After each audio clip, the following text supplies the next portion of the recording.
안녕하십니까. 해커스 경제학 소우성입니다. 반갑습니다. 자, 오늘부터 경제학 입문 강의 시작을 해보도록 하겠습니다. 먼저 토픽 1, 경제학의 기초고요. 기본적인 내용입니다. 자, 이제 여기에 텍스트 여러분들 나눠드린 그 프린트물이 있고요. 그거에 대한 설명 그리고 판서를 곁들여서 강의를 해드리도록 하겠습니다. 자, 먼저 경제 주체, 경제 활동에는 경제 주체, 그리고 경제 격체, 그리고 경제 활동 이렇게 구성되어 있습니다. 먼저 경제 주체는 경제 활동을 할 수 있는 것들, 것이라고 좀 그런데 뭐 가계, 기업, 정부, 외국 이런 것들이 있습니다. 그럼 먼저 우리가 가계라는 게 있어요. 가계. 자, 가계는 가계하면 뭐가 떠올라요? 가계부 좀 그렇다, 그죠? 뭐냐면 우리가 가계라는 것은 현실에서는 잘 쓰지 않고 가계부 할 때 쓰지만 경제에서는 가계란 용어를 써요. 가계는 집이에요, 집. 그런데 집도 여러 개가 있을 수 있어요. 예를 들어서 우리 집이 집이다. 그러면 뭐예요? 소비를 하는 주체가 될 수도 있고 생산을 하는 주체가 있어요. 왜냐면 예를 들어서 저희 집에 쌀을 사요. 그럼 우리 애들하고 먹으려고 사는 거죠. 그건 소비를 위해 사는 거고, 우리 집이 김밥 천국이야. 그러면 김밥 천국이면 만들어 팔려고 사는 거겠죠. 그렇기 때문에 그 두 가지 형태는 다릅니다. 그래서 집이 중요한 게 아니라 여기는 소비를 할 때 소비의 주체가 가게예요. 소비 주체 가게.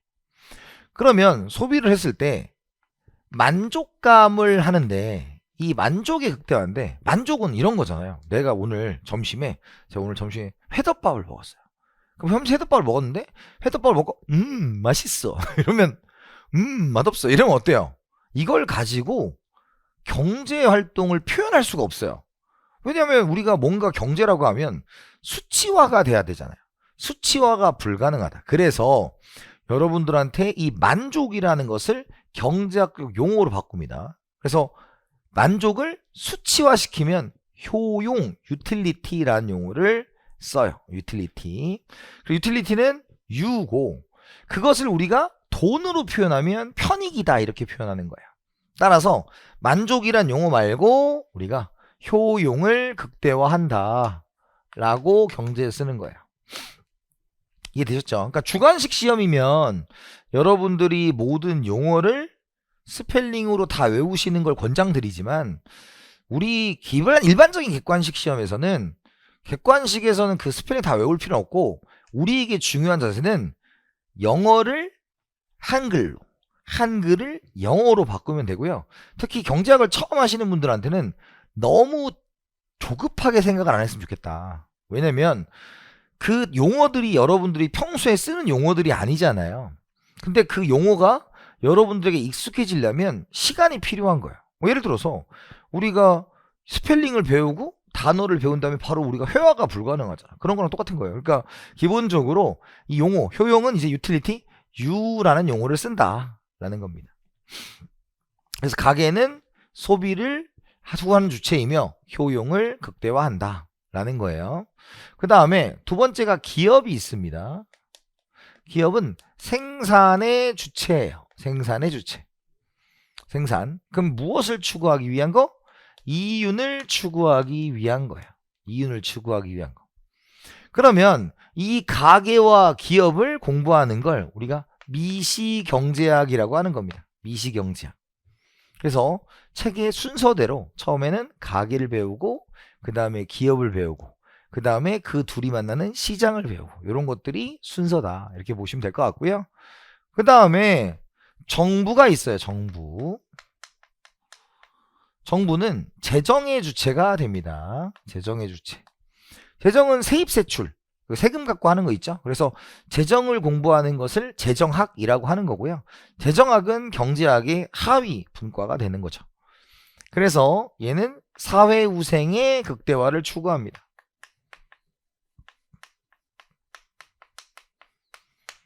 그 다음에 마지막으로 외국이 있어요. 외국은 무역의 주체다 라는 거고, 무역을 한다는 것은 내가 자국이 이익을 봐야지만 무역을 하는 거겠죠. 그런데 내가 나만 이익을 봐. 그럼 무역이 안 돼요. 그러니까 너도 이기고 나도 이기고 그래야 서로 간에 이익의 정도는 다르겠지만 이익이 있어야만 무역을 한다라는 것입니다. 따라서 얘는 상호 이익의 극대화가 되는 거예요.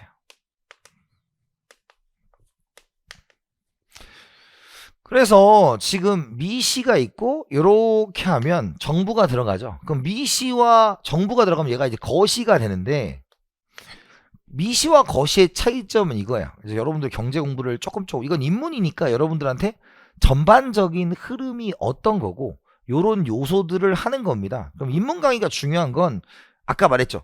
경제학은 그 용어가 익숙해지는 데까지 시간이 필요한 과목이에요. 이게 뭐 자체가 뭐 어렵다기보다는 안 쓰는 걸 쓰는 거고 선입견이 좀 있으니까 어려워 보이는 거지. 그래서 저는 항상 말합니다. 경제학은 어려운 것이 아니라 익숙하지 않은 것이다. 이게 저의 모토예요, 모토. 왜냐하면 저도 그런 과정을 겪으면서 경제학을 가르치는 사람이 됐으니까 여러분들 충분히 다 하실 수 있습니다. 그래서 가게와 기업은 어떤 사람이 보더라도 똑같은 얘기를 할 수밖에 없어요. 왜? 가게는 돈을 조금 써서 얼만큼 만족감, 효용을 높일 거냐에 대한 얘기고요. 그 다음에 기업은 어떻게 하면 비용을 조금 써서 돈을 많이 벌 거냐, 이윤을 극대화할 거냐, 이런 겁니다. 그런데 정부가 가면 얘기가 달라져요. 여러분들 기본적으로 정부의 개입이 필요하냐 안 필요하냐의 논쟁에서 정부 개입이 필요하다 아니다 이거 있잖아요. 예를 들어 부동산 가격이 막 떨어지고 있다. 그럼 정부가 잡아야 되냐, 부동산 가격이 올라가고 있다 잡아야 되냐, 아니면 시장에 원리 맡겨야 되냐, 이걸 가지고 생각이 달라요. 그래서 그때 이제 고전학파 애덤 스미스 들어봤잖아, 그죠? 애덤 스미스의 보이지 않는 손으로 그냥 냅둬라 이런 쪽이 있고, 아니면 케인처럼 잡아야지 이렇게 보는 쪽이 있습니다. 그래서 거시는 기본적으로 생각이 정부가 개입을 할 거냐 말 거냐로 좀 나누어진다라는 것으로 보시면 좋을 것 같습니다. 그런데 여기까지 했으니까 외국은 들어가 있지 않잖아요. 그래서 여기가 폐쇄 경제라고 합니다. 폐쇄 경제 했더니 북한 생각하면 안 돼요. 그게 아니라 무역을 하지 않으면 폐쇄라는 용어를 쓴다라는 점 기억을 해두시면 되고요. 이제 여기 되면 이렇게 돼요. 이렇게 되면 이제 거시 경제학에 외국까지 들어가니까 개방 경제학이 되는 거죠. 그래서 이렇게 하는 게 경제학의 책이 쓰여져 있는 순서예요. 먼저 미시경제학에서 가계를 배우고 기업을 배우고 둘이 만나서 시장을 배우고 시장이 잘못되면 어떻게 시장 실패를 배우고 뭐 이런 것들이고요. 그 다음에 정부가 들어가면서 GDP 우리가 들어본 거 있죠. 그래서 경제를 처음 하면 이제 경제 공부를 했을 때 단계가 있어요. 처음에는 정부가 들어가 있는 거시가 좀 할만합니다. 왜? 내가 좀 들어봤거든. 우리나라 GDP도 들어봤고 물가도 들어봤고 실업도 들어봤으니까 거시가 좀 괜찮아. 그리고 미시가 좀 어려워. 왜? 우리가 처음 할 때 경제에서 여러분들이 경제학에 대해 가지고 있는 그 선입견 있잖아요. 뭐 그래프를 그린다, 뭐 수학을 한다, 이런 좀 선입견들이 있기 때문에 이쪽에서 조금 어려움을 겪고요. 그래서 처음에는 거시가 쉽고 미시가 어렵다. 2단계는 거시가 어렵고 미시가 쉽다예요. 왜? 미시는 딱딱딱딱 떨어지거든요. 내가 수식을 모를 뿐, 특히 그리고 객관식으로 준비하시는 분들은 증명을 안 해오셔도 됩니다. 결론이 정확하게 내 것이 되면 끝이에요, 사실. 근데 결론과 증명 중에서 공부를 잘못하시는, 자기가 어떤 공부를 하느냐가 중요한 거거든요. 내가 객관식을 준비하면 과정도 물론 중요하지만 결론을 바로바로 끄집어내서 쓰지 않으면 어려워요. 그런 부분에 대해서 제가 아주 내가 명확하게 가르쳐 드릴 거니까 그런 것들은 본 강의로 가서 보시면 될 것 같고요. 그 다음에 여기가 어려운 이유는 내가 아는 게 많아졌기 때문이에요. 이제 처음엔 내가 아는 게 없으니까 좀 할만한데 여기 아는 게 많아지니까 좀 꼬리에 꼬리를 물고 해서 자기 합리화가 시전되거든요. 그렇기 때문에 1단계는 거시가 쉬워 보이고 미시가 어려워 보인다. 2단계는 거시가 조금 어렵게 느껴지고 미시가 쉽다. 요 단계입니다. 그래서 3단계는 뭐야? 좀 달만한 거지. 여러분 경제학은 있잖아요.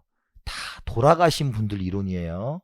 왜냐면 경제학과를 전공하신 분들 있을 것이고, 뭐 전 대학원 나왔지만 대학원에서 이런 거 안 배웁니다. 다 뭐만 하냐면 수학만 해요. 그러니까 우리는 아주 낮은 수준의 경제사를 배우고 있는 거다. 제가 이 말씀 드린 건 할 수 있다고요, 여러분. 할 수 있다. 그래서 경제주체, 가계, 기업, 정부, 외국에 대해서 말씀을 드렸습니다. 자, 그 다음에 이제 경제 객체로 넘어가는 거예요. 경제 객체. 그러면 경제 활동을 하기 위해서 무엇이 있다? 두 가지로 나눕니다. 뭐가 있냐면 생산물이란 게 있고요. 그죠? 그 다음에 생산 요소라는 걸로 나누어져요. 자, 생산물이란 것은 재화와 서비스를 거래하는 시장입니다.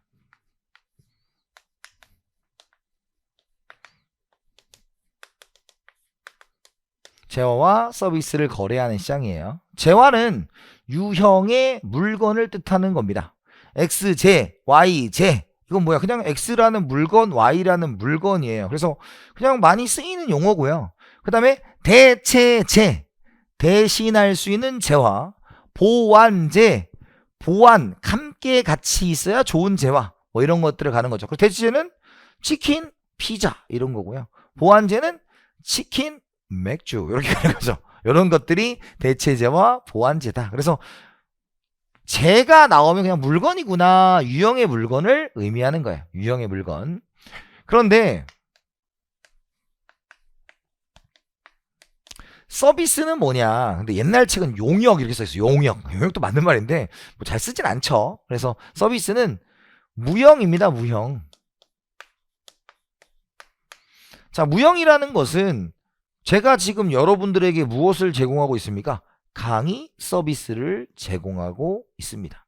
그러니까 사람이 뭔가를 해야 되는 거예요. 뭐 의사의 진료라든지 강사의 강의라든지 가수의 공연이라든지 이런 사람들이 하는 거다. 이렇게 보시면 될 것 같고요. 요 생산물을 거래할 때 이제 뭘로 나눠지냐? 수요자와 공급자가 나누어지겠죠. 수요자는 우리 다음에 또 배워요. 근데 지금 먼저 미리 말씀드리는 건 경제학 공부할 때 제일 중요한 게 뭐냐면요. 이게 다 내가 외우고 이해하고 이런 단계는 물론 나중에 필요하지만 처음 할 때는 좀 스며들 수 있는 시간이 필요해요. 그래서 이런 거구나 이런 거구나 쭉쭉쭉 진행을 하셔야 됩니다. 그래서 생산물의 수요자와 공급자가 있는데 수요자는 누가 된다? 가게와 기업 중에서 생각하는 거예요. 그러면 지금 강의 서비스를 제공하고 있는 회사는 해커스죠. 그러니까 해커스는 뭐예요? 기업이 되는 겁니다. 그래서 공급자는 기업이 되고 여러분들은 가게가 된다. 이렇게 생각을 해두시면 되는 거예요. 그래서 사는 사람, 디맨드, 팔려는 사람, 서플라이, 수요와 공급 이렇게 생각을 해두시면 됩니다. 자, 그런데 생산 요소는 뭐냐면 생산물을 만들기 위한 재료 같은 거예요. 재료 같은 거. 그죠? 그럼 예를 들어서 지금 우리가 제공하는 것이 뭡니까? 강의 서비스라는 거예요. 그럼 강의 서비스를 제공하기 위해서 누가 필요해요? 왜 제가 필요하죠? 호송이가 필요합니다. 제 이름은 호송이에요. 호송이가 필요한 거죠. 그러면 호송이가 필요하니까 걔를 뭐라고 한다? 노동이라고 해요. 노동. 그리고 두 번째는 자본입니다. 세 번째는 토지가 있겠고요. 네 번째는 경영이라는 게 있어요. 근데 경제에서는 요 경영은 잘 사용하지 않으니까 그냥 논외로 하고요. 논외로 하고 그래서 노동, 자본, 토지, 경영이 됩니다. 그래서 노동은 우리가 인간이 하는 건데 노동이 영어로 뭐예요? L, 레이버예요. 레이버. 그죠? 그 다음에 자본은 K, 캐피탈입니다. 그러면 선생님 질문이 있습니다. 뭡니까? 제가 어렸을 때 자본은 캐피탈 C였는데 여기는 왜 K입니까? C는 여러분 경제학에서는 또 일종의 암묵적인 표현법이 한 문자당 2개 정도로 써요. 2개 정도로 써요. 그래서 C는 거대한 2개가 있습니다. 뭐냐면 1. 컨슘션, 소비가 있고요. 2. 코스트, 비용이 있어요. 그렇기 때문에 자본까지 좀 쓰기는 좀 그렇다. 그래서 그러면 우리 경제학은 어디서 왔을까? 유럽에서 왔다. 그래 독일어로 캐피탈이 K로 시작합니다. 그래서 K를 쓴다라는 것. 그래서 여러분들이 경제학을 잘하려면 이런 단어들에 익숙해지는 시간이 필요한 거예요. 그래서 노동, 레이버, 자본, 캐피탈. 토지는 없어요. 토지는 없어요. 토지는 없어요. 그래서 토지는 우리가 그러니까 자본과 토지를 구분하는 건 뭐 이런 걸 시험 문제 내진 않습니다. 어떤 것도. 근데 토지는 자연 상태 그대로인 걸 토지라고 하고요. 자본은 인간이 손이 좀 묻은 거예요. 그러니까 건물은 자본이에요. 전문 자본이에요. 그래서 이런 것들이고 특히 우리 자본하면 뭐가 떠올라요? 뭔가 돈놀이 생각하잖아. 그런 거 아니고요. 물론 경제에서 자본은 돈이기도 하지만 일반적인 우리가 경제에서는 앞으로 이걸 뭘로 한다? 그렇죠. 기계로 하는 거예요. 기계로. 기계. 그래서 설비 이런 것들을 자본이다 이렇게 생각을 해두시면 돼요. 그런 것들이 좀 뭐라고 해야 되냐면 현실에서 쓰고 있긴 하지만 조금은 다르게 쓰고 있는 용어들이 꽤 많아요. 그런 것들에 대해서 익숙해져야 된다는 겁니다. 그래서 생산요소, 노동, 자본, 토지, 경영이고요. 경영은 지우긴 했지만 경영은 생산 요소를 결합하는 능력이 경영입니다. 그래서 노동, 인간이 하는 것, 자본, 기계 설비, 토지, 자연 상태 그대로인 것, 땅이라고 생각하시면 되고요. 그 다음에 경영은 이것을 결합하는 경영자의 능력인데 우리 경제학에서는 잘 안 쓴다라는 거예요. 그래서 대부분의 논쟁은 여기서 끝이 나고요. 토지라는 건 뒤에 가면 지대론이라는 게 있는데 그건 우리 시험에 많이 내진 않지만 그걸 좋아하는 시험들이 있어요. 뭐 예를 들어서 땅이잖아, 땅. 땅이면 이런 건 어디 나오는 거야? 감정평가산 이런 거 좋아하죠.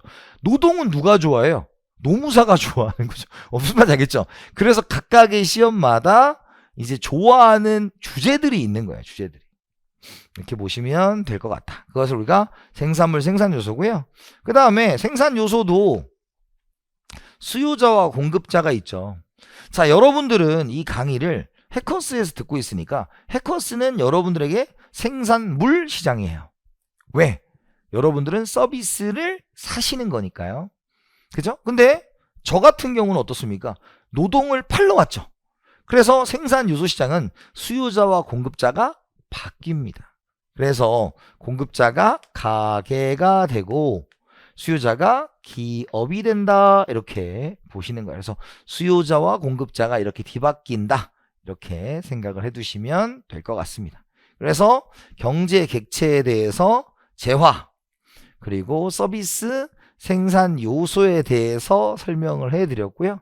여러분들 이걸 달달달달 외울 필요는 없어요. 어떤 시험도 이걸 막 복잡하게 내진 않으니까 다만 이런 용어들이라는 것이 있더라라는 것 정도로 보고 가시면 될 것 같습니다. 자, 그 다음에 이제 경제활동이 되는 거죠. 경제활동. 경제활동에 이제 생산이라는 게 있어요. 생산입니다.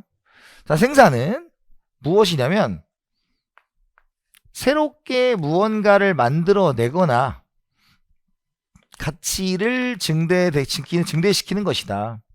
가치를 증대시키는 것을 다른 말로 표현하면 부가가치를 창출하는 것이다. 이렇게 표현하는 거예요. 그러면 이게 뭐냐면 이겁니다. 점심에 내가 너무 배고프다 이거예요. 그러면 띠리릭 해서 이제 배달 어플리케이션으로 시킬 거 아닙니까? 아니면 전화로 저기요 짜장면 갖다 주세요 이럴 수 있잖아요. 그러면 주방장님이 만들어요. 이렇게 새롭게 만들면 생산입니다. 그런데 짜장면집에 있는 짜장면은 나에게 의미가 있어요 없어요? 없죠. 그가 나에게로 와야 의미가 되는 겁니다. 그가 나에게로 올라면 뭐가 있어야 돼요? 그래서 누군가가 가져다 주셔야 됩니다. 그래서 요즘은 이제 배달비를 따로 내죠. 좀 그래. 옛날에는 치킨하고 중국집은 그냥 배달해 주는 거 아니었습니까? 또 그랬더니 선생님이 이렇게 고리타분하게 얘기합니까? 웃자고 한 얘기고요. 옛날에는 그랬는데 이제 어느 순간에 당연하게 배달에 대해서 비용을 지불하고 있잖아요. 그런 것들이 뭐예요? 가치를 증대시키는 거예요. 그래서 여기에 대표적으로 뭐예요? 운송, 저장 이런 것들이 여기에 들어갈 수 있다라는 점 참고해 주시면 좋습니다. 그래서 요 생산이라는 것은 영어로 뭐예요? product, P입니다. P. produce 해도 되고요. P. 그 다음에 우리가 새롭게 만드는 것, 가치를 증대시키는 것 모두 생산이다. 그러니까 쉽게 말하면 누군가한테 대가 돈을 줬어요. 그럼 그게 뭐예요? 그분이 생산을 했기 때문이에요. 일반적으로. 그 다음에 두 번째 소비가 있습니다. 소비는 자원을 소모하여 만족감, 즉 효용을 높이는 것이죠. 그래서 소비는 영어로 우리가 consumption이라고 하고요. 얘는 우리가 효용을 추구하는 거다 라고 보시면 됩니다. 만족감을 추구한다. 그래서 경제학에서만 쓰는 용어, 효용이라는 용어가 있더라 라고 보시는 거예요. 자, 그 다음에 이제 분배입니다. 분배. 자, 분배하면 뭐가 떠올라요? 분배가 뭐예요? 그러면 나눠주는 것. 아니에요. 이제 앞으로 분배라는 건 뭐냐라고 하면 인컴이에요. 인컴. 인컴이 뭐예요? 소득입니다. 소득. 그러면 얘는 뭐냐면 생산 요소를 제공한 대가예요. 생산 요소를 제공한 대가. 그럼 생산 요소에 뭐가 있어요? 노동, 자본, 토지가 있죠?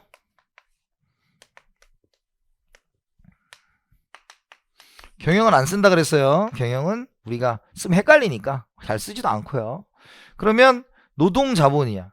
그러면 노동인데 이제 내가 일을 했어요. 그럼 공짜로 일을 한 게 아니라 돈을 받아야 되겠지. 그럼 우리가 뭘 받는다? 임금을 받는다라고 표현해요. 그죠? 자본을 제공했어요. 그러면 내가 돈을 내면 이자죠. 근데 그게도 우리가 렌탈료 같은 걸 내니까 얘도 뭐라고 한다? 이자라고 하는 거예요. 자, 근데 이런 얘기를 해볼게요. 여러분들이 용어를 쓸 때 처음에 이제 할 때 물론 입문 강의이기 때문에 여러분들한테 뭐 복잡한 수식, 사실 복잡한 수식도 없어요. 제가 이제 다양한 경제학을 다 가르치지만 객관식 수준에서는 여러분들에게 엄청난 수학적 능력을 요구하지 않습니다. 요구하지 않아요. 근데 그것을 시작하기도 전에 지레 겁을 먹어서 어려워하시는 거지, 답을 내거나 이런 것들은 단순한 결론적으로 팍팍팍팍 낼 수 있거든요. 낼 수 있어요. 그러면 지금 이 상태에서 이 용어들이 있잖아. 그래서 임금은 웨이지예요. 근데 웨이지가 있고 웨이지가 있어요. 이런 무슨 말 알겠죠? 일단 소문자로 쓰게 되면 뭐가 되냐면 비율입니다. 그러면 이제 이렇게 소문자로 쓰면 시간당 페이 정도로 생각하시면 돼요. 그 다음에 W는 뭐예요? 이제 총 액수를 뜻하는 경우가 많아요. 그래서 총액 이런 것들로 씁니다. 그래서 기본적으로 용어도 입문 강의 때 여러분들에게 하나하나씩 가르쳐 드릴 건데 그걸 또 다 달달달 외울 필요 없다 그랬어요. 그냥 이런 게 있구나 쭉쭉쭉 하다 보면 입문 강의를 듣고 나서 이제 본 게임 들어갈 거 아니야. 그때는 이 입문 강의를 들은 사람과 안 들은 사람의 차이가 확 납니다. 왜? 여기서 엄청 많은 내용을 다루는 건 아니지만 기본 베이스가 되신 분들이기 때문에 여러분들이 잘 하실 수 있을 거다 이렇게 말씀드리고요. 그래서 임금은 이제 앞으로 W, wage 이렇게 표현합니다. 자, 그 다음에 이자는 rate of interest, 그래서 일반적으로 R을 써요.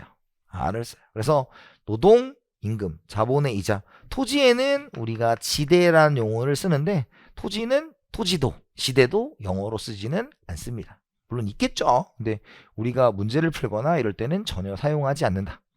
그래서 기본적으로 생산, 새롭게 무언가를 만들거나 가치를 증대시키는 것, 소비, 자원을 소모하여 만족감을 높이는 것, 그리고 분배는 뭐예요?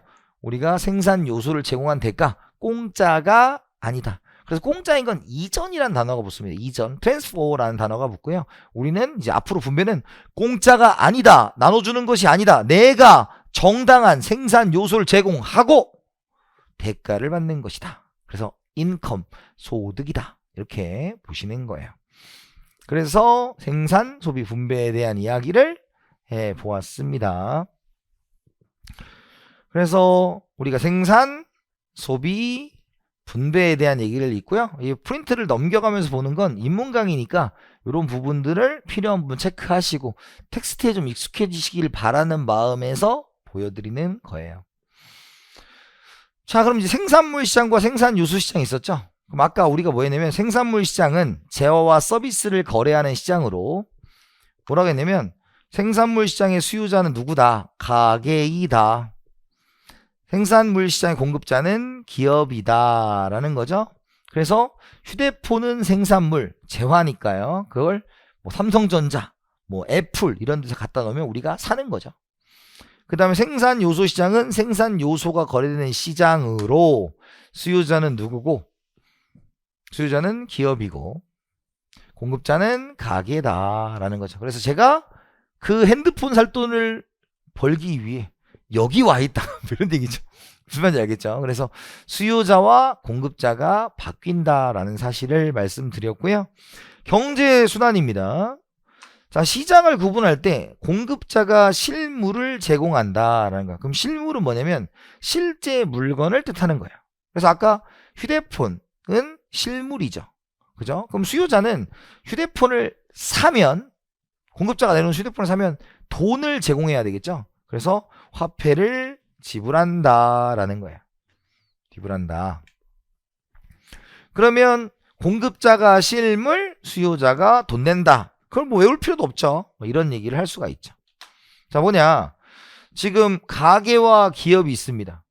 그러면 아까 뭐라고 했냐면 공급자가 실물을 제공하고 수요자가 화폐를 제공한다 라고 얘기했던 거죠.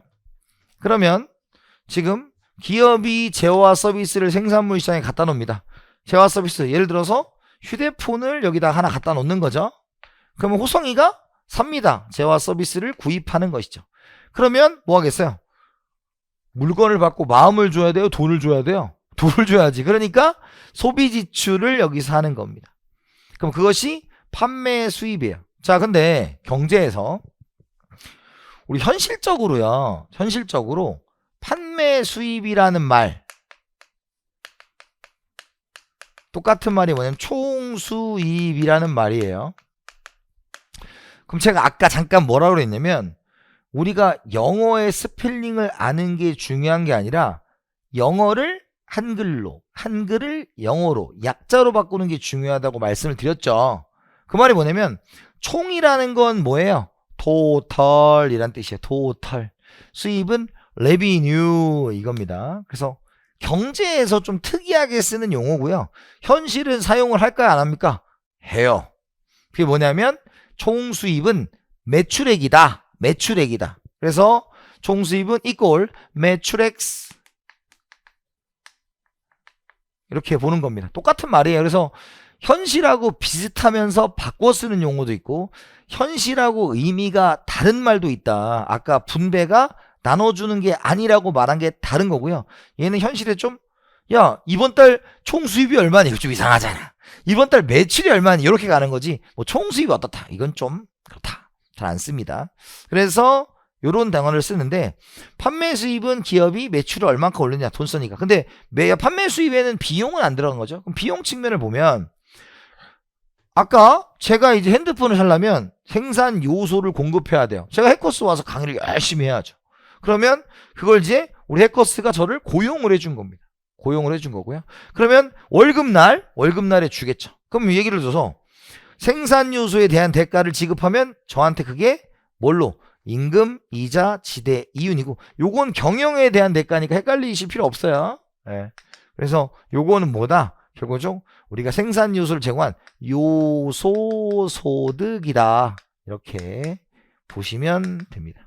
요소 소득이다. 그래서 여기서는 뭐예요? 그 공급자가 실물을 제공하고 수요자가 화폐를 제공한다는 점 참고해 주시면 좋을 것 같습니다.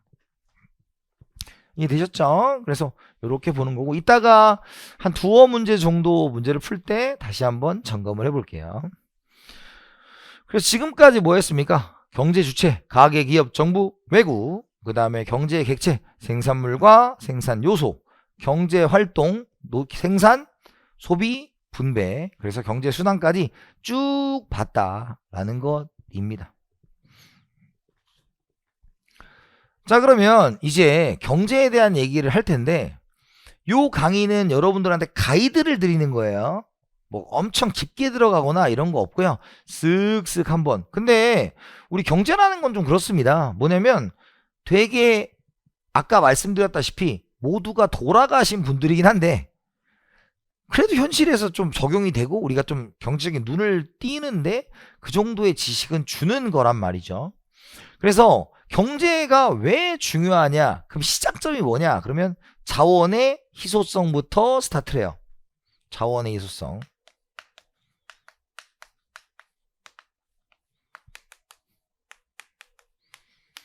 자원의 희소성이라는 것은 자원, 우리에게 유용한 겁니다. 여러분들에게 유용한 것은 뭐예요? 네, 시간입니다. 그래서 그 시간을 잡기 위해서는 강의를 보셔야 돼요. 특히 경제 공부는 독학은 비추입니다. 특히 이제 객관식으로 준비하시는 분들은 독학보다는 지금까지 통계적으로 많이 나왔던 해당 시험의 기출을 살펴보는 걸 권장드려요. 그 이유는 뭐냐면 문제를 낼 때 이 경제라는 게 다른 조건이 일정하다면 전제가 있고 출제자가 자기의 머릿속에서 그것이 당연하게 있을 거란 생각을 할 때가 있거든요. 그럼 오류가 날 수도 있어요. 그래서 경제에는 다행히도 기존에 썼던 틀을 굉장히 많이 벗어나진 않더라고요. 그래서 여러분들이 해당 시험에서 어떤 걸 쓸 거냐라는 걸 좀 고민을 해보셔야 된다라는 겁니다. 그래서 자원이란 건 우리에게 필요한 건데 희소하다는 것은 욕구와 자원양 중에서 당연히 뭐가 많은 거예요? 우리의 욕구가 많은 걸 자원의 희소성이다라는 겁니다. 여러분 지금 분위기가 어때요? 지금 한 10년 전 그때만 해도 클린 디젤이라고 해가지고 디젤 차가 어마무지하게 팔렸어요.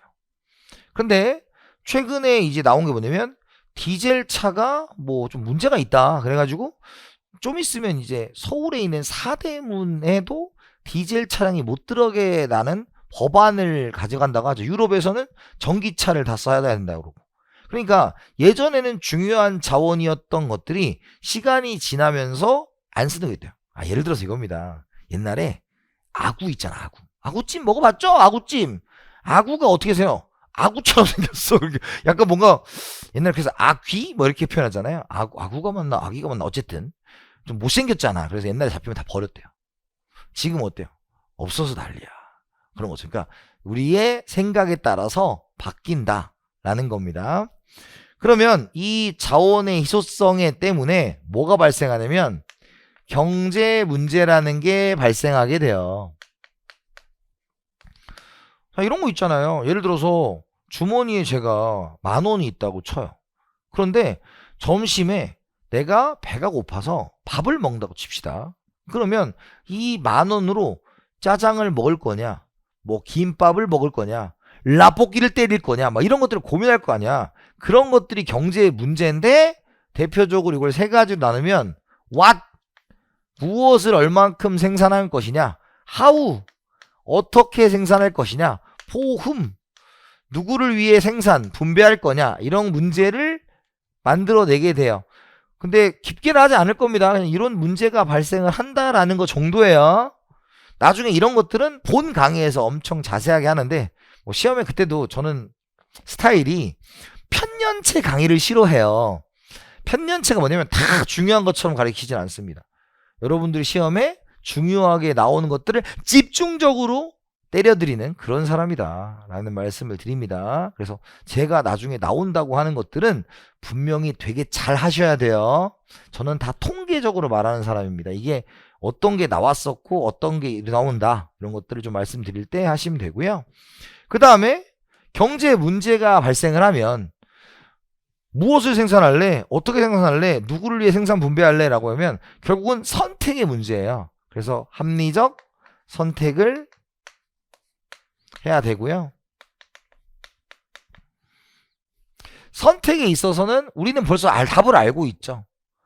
편익 플러스 비용 마이너스. 그러니까 경제는 둘이 같아야 되는 게 있어요. 뭐냐면 플러스와 마이너스가 같던가 수요와 공급이 같던가 같은 게 있어야 된다라는 거예요.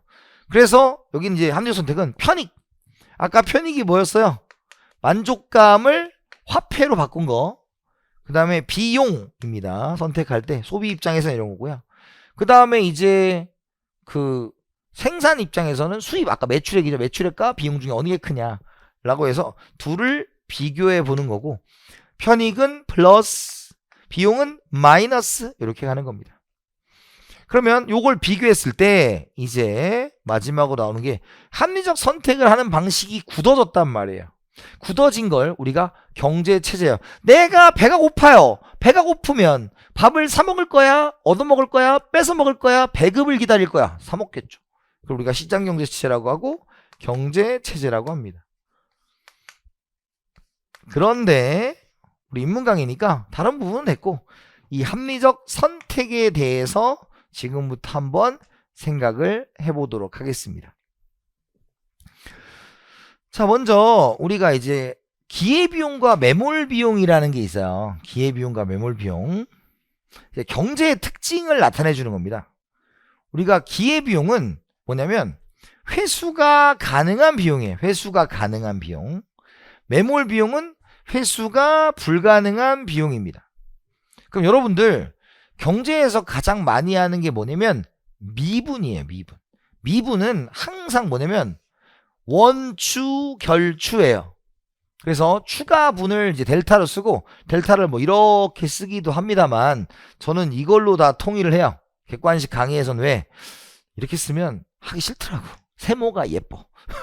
세모가 예뻐요. 그래서 이렇게 되는 거고, 우리가 원추 결추고요. 기본적으로 원인의 추가분, 결과의 추가분, 이렇게 표현을 합니다. 그 말은 경제는 있잖아요. 전지는 있다, 후지는 없다, 이겁니다. 전지는 있다, 후지는 없다. 왜? 우리가 이게 이제 미분이니까 원인을 추가적으로 늘렸을 때, 물론 여기 리미트, 델타, 원인이 0으로 갈 때 뭐 이런 걸 써야 되는데, 그런 건 이제 나중에 본 강의 때 하도록 하고, 우리는 원인을 추가했을 때 결과가 어떻게 될 거냐를 묻는 거잖아요. 그럼 원인을 추가했다는 건 앞으로 가는 거예요, 뒤로 가는 거예요? 앞으로 가는 거. 그래서 과거의 비용, 즉 회수 불가능한 비용은 우리가 고려 대상이 아니에요. 고려 대상이 아니에요. 이해됐어요? 기회비용과 매몰비용이 있는데, 회수의 대상인 기회비용만 비용이고 매몰비용은 고려 대상이 아니다. 그럼 매몰비용이 뭐냐? 참 슬픈 얘기야. 지나간 시간이에요. 지나간 시간. 지나간 시간 되돌릴 수 있어, 없어요? 없죠. 그런 건 들어가지 않습니다. 그래서 뭐 이런 문제도 있어요. 가끔 뭐냐면 우리가 영화를 보다가 영화가 재미가 없어. 그럼 여러분 어떻게 해요? 영화가 재미없으면 야, 네가 얼마나 끝까지 재미없는지 내가 내 머릿속에 기억할 거야. 혹은 잠들어서 일어나니까 끝났을 수도 있지. 그런데 사람들은 어지간하면 영화가 진짜 재미가 없어도 그래, 끝까지 반전 있겠지, 참죠. 왜? 낸 돈이 아까워서. 그건 매몰 비용을 고려하고 있는 것이기 때문에 합리적 선택이 지금부터는 아니에요. 즉 경제는 과거에 지나갔던 회수가 불가능한, 환불이 불가능한 이런 것들은 비용으로 보지 않습니다. 이해됐어요? 그래서 현실하고 또 다른 거죠. 왜? 아까 말씀드렸듯이 영화비는 벌써 냈어. 영화비를 냈으니까 30분을 봐도 환불이 안 되잖아요. 매몰 비용인데 참고 본다는 건 영화비가 아까워서 지나간 걸 본다 이거니까. 잘못된 선택이다 라는 겁니다. 그래서 이미 지불하여 보고 있는 영화비다, 이렇게 보시면 돼요. 자, 그러면 이제 우리가 기회비용에 대한 얘기에서, 일단 기회비용은 회수가 가능한데, 기회비용은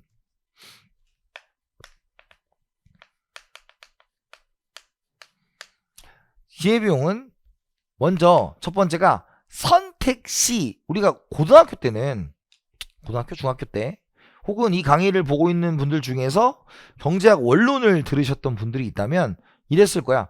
선택 시 포기한 가치 중 뭐 가장 큰 것, 이렇게 보였을 거예요. 근데 제가 한국경제신문사에 주관하는 경제학회 갔을 때 틀린 거다 이렇게 말하는데 맞는 말이에요. 왜냐면 정확히 표현하면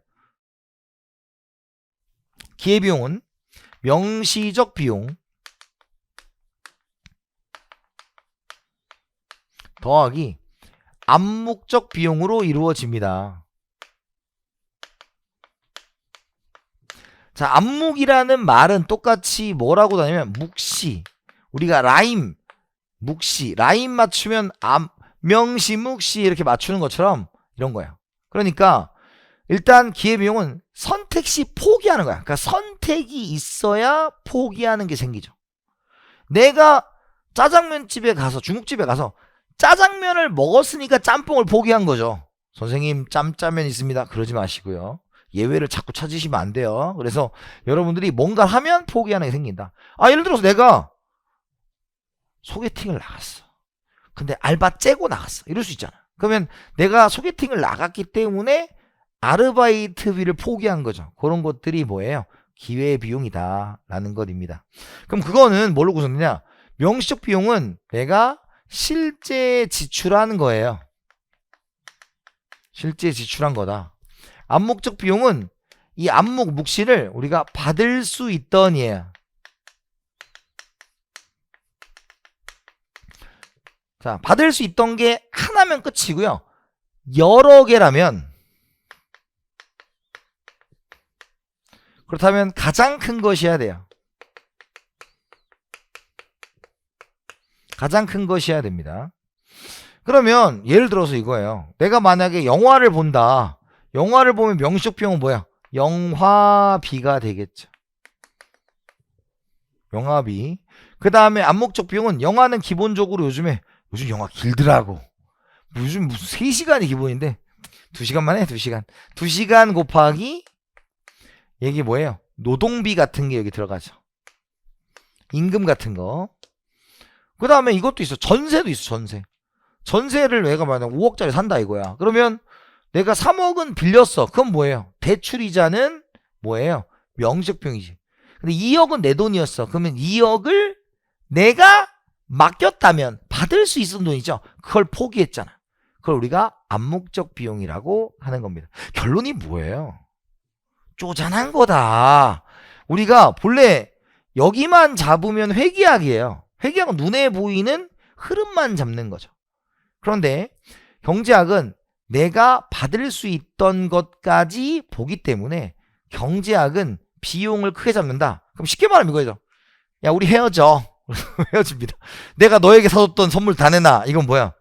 명시적 비용만 내는 거예요. 근데 야, 너랑 사귀었던 2년의 시간을 보상해. 그럼 뭐야? 쪼잔하죠? 암묵적 비용입니다. 그래서 경제는 비용을 크게 잡는다라는 거를 생각해 두셔야 되고요. 경제학에서 앞으로 얘기하는 것은 모두 암묵적 비용을 포함한 개념으로 본다라는 사실 기억을 해두셔야 되겠습니다. 그래서 명시적 비용은 현금 지출을 필요로 하는 비용이고요. 묵시적 비용은 이제 현금 지출을 필요로 하는데, 귀속이 뭐라 그랬어요? 받을 수 있던입니다. 그래서 귀속임금, 내가 2시간 영화를 봤다면 받을 수 있던 노동비. 귀속이자는 내가 전세 대출을 내 돈으로 했다면 받을 수 있던 이자.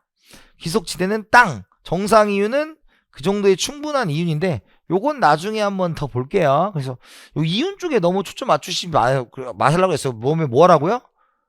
도장 깨기 안 된다. 그냥 지금은 귀속이란 단어, 그리고 임금이란 단어, 이자라는 단어 정도만 보셔도 충분할 거예요.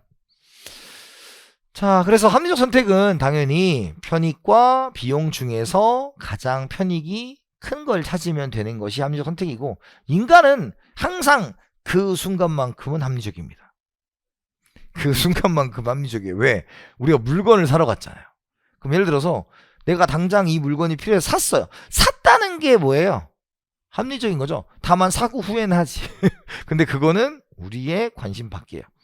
그래서 비슷하면서도 비슷하지 않은 부분이 있다라는 점 참고해 두시면 좋을 것 같습니다. 그래서 비용을 경제학은 기회비용으로 삼고, 기회비용은 명시적 비용, 실제로 들어가는 것과 암묵적 비용으로 다 더해서 크게 잡는다 라고 보시면 될 것 같습니다. 자, 그러면 이제 배운 내용을 가지고 문제를 풀어볼게요. 그러니까 문제를 아예 안 넣기는 좀 그래서 아주 기초적인 문제를 넣었어요. 자, 먼저 그림은 민간경제의 순환과정이다. 이에 대한 설명으로 옳은 것은 이죠. 자, 먼저 민간경제는 가계와 기업이 존재하고요. 두 번째는 실물과 화폐가 있는데 실물은 공급자, 화폐는 수요자다 이렇게 말씀드렸습니다. 자, 그러면 지금 생산물 시장에서 실물을 제공하니까 얘가 뭐가 된다? 기업이 되고요. 얘가 가계가 됩니다. 그러면 첫 번째 A는 이윤극대화, B는 효용극대화다. 이윤극대화는 기업, 효용극대화는 가계니까 바뀌어 있어서 틀렸고요. 두 번째, 기억의 사례로 택시회사가 택시를 구입하는 것을 들 수 있다.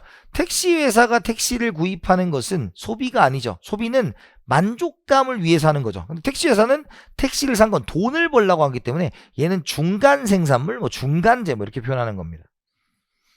그래서 틀렸고요. 왜? 기억은 지금 어때요? 가게가 핸드폰 사온 거, 소비하려고 사온 거니까 틀렸고요. 디귿은 가계의 소비의 원천이 된다. 니은은 지금 기업이 돈을 버는 거니까 니은은 뭐예요? 우리가 기업의 수입이다 이렇게 얘기를 했었죠. 틀렸고요. 디귿에는 노동자본 토지가 있다. 노동자본 토지는 뭐예요? 실물입니다. 실물. 그럼 얘는 뭐예요? 노동에 대한 임금, 자본에 대한 이자 이런 게 들어가야 될 것이고요. 5번에 리을을 제공한 대가로 A는 임금, 이자, 지대 등을 받는다. 정답은 몇 번이다? 5번이다. 라는 것이에요. 그래서 이런 문제에도 아주 기본적으로 경제활동의 흐름, 경제주체, 경제객체, 생산소비 분배에 대해서 기본적으로 알고 있냐라는 것입니다. 자, 그 다음에 두 번째. 다음 사례에서 기억에 들어갈 최소한의 액수는 입니다. 단 호성씨는 합리적 선택을 하는 경제주체다. 이렇게 되어 있습니다. H호텔의 주방장 호성씨는 자신의 음식점을 차리려고 생각하고 있다. 예상되는 월 수입은 월 2천만원이고 비용은 임대료 300만원, 종업원 인건비 250만원, 재료비 500만원, 기타비 250만원이다. 이 소식을 들은 H호텔 사장은 주방장 호성씨에게 기억으로 월급을 인상해 줄 테니 계속 함께 일하자고 제안했고 C씨는 제안을 받아들여 H호텔에 남기로 하였다. 이렇게 되어 있습니다. 첫 번째, 자 이제 저는 여러분들하고 나중에 본 강의에 가서 혹은 문제풀이를 갈 때 다 가로를 써드릴 거야. 계산 문제 같은 경우. 왜? 그래서 항상 첫 번째 1번에는 이 문제가 원하는 게 뭔지를 생각하는 연습을 하셔야 됩니다. 왜냐면 경제 쪽에서는 문제가요 다 똑같아요. 거의 대동소이합니다. 그러면 나오던 게 나오기 때문에 이걸 매번 사고력으로 푸는 게 아니라 이런 유형의 문제에서는 이런 내용들을 사용했어 뭐 이런 것들이 필요한 거겠죠. 따라서 1번에 이제 뭐가 됩니까? 우리가 편익이 있고요. 우리가 비용을 비교해 봐야 된다. 근데 비용은 기회비용이니까 얘는 뭐와 뭐 명시적 비용과 암묵적 비용으로 나뉜다 라는 겁니다. 그 문제에서 편익은 플러스고 플러스는 지금 월 수입이 얼마? 2천만원으로 잡았죠. 그죠? 근데 비용은 명시적 비용이 나갈 거니까 임대료 300, 종업원 인건비 250, 재료비 500, 기타 잡비 250이니까 얼마입니까? 1억, 1300만원이죠? 1300만원. 그러면 우리가 뭐라 해서 호텔에 계속 남기로 했다는 건 최소한 얘가 크거나 같으면 남을 거 아니야. 그런데 암묵적 비용이 뭐야? 내가 받을 수 있었던 비용이에요. 내가 받을 수 있었던 비용. 그럼 내가 호텔에 있어서 받을 수 있었던 비용이 뭐냐라고 하면 최소 700은 되면 그 이상이면 뭐 할 거야? 남겠죠. 그럼 최소한의 비용은 얼마다? 700이다 라는 겁니다. 정답은 3번이 되겠다. 이해됐죠? 그래서 간단하게 그렇지만 또 문제를 안 풀어보면 또 노가리 좀 그렇다. 그래서 말만 하다 끝내는 거니까 문제는 기본적으로 이렇게 몇 개씩 풀어드릴 거예요. 자, 그래서 이번 시간에 배운 내용은 이겁니다. 첫 번째, 경제주체, 가계, 기업, 정부, 외국. 가계는 뭐예요? 소비의 주체, 효용의 극대화. 기업, 생산의 주체, 이윤의 극대화. 정부, 재정의 주체, 사회후생의 극대화. 외국, 무역의 주체, 상호이익의 극대화.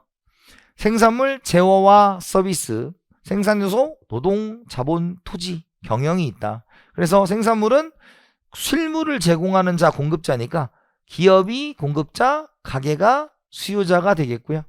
생산 요소는 어떻게 돼요? 생산 요소는 우리가 수요자는 기업, 공급자는 가게가 된다라는 것이고요. 생산, 새롭게 생산하여 만드는 것과 가치를 증대시키는 것, 자원을 소모하여 만족감을 높이는 것, 분배, 공짜가 아니다. 생산 요소를 제공한 대가 노동의 임금, 자본의 이자, 토지의 지대가 된다라는 거고요. 매몰 비용은 경제학적 비용이 아니다. 회수가 불가능하니까. 그래서 기회비용, 편익과 비용을 비교했을 때 편익이 커야 되니까 비용은 받을 수 있었던 비용과 실제 지불하는 비용으로 나누어지고 받을 수 있는 건 귀속이란 용어를 쓰고요. 경제학은 쪼잔하기 때문에 암묵적 비용을 넣어서 비용을 크게 잡는다. 이렇게 생각을 해두시면 될 것 같습니다. 그래서 여러분들한테 지금 하고 있는 입문 과정이 여러분들이 어렵지 않게 다가올 수 있도록 최선의 노력을 다할 거고요. 다만 이 입문 강의지만 다음 본 강의 갔을 때는 여러분들이 또 들었을 때 굉장히 할 만한 과목이 될 것이다 라는 말씀을 드리겠습니다. 수고하셨고요. 다음 시간에 뵙도록 하겠습니다. 수고하셨습니다.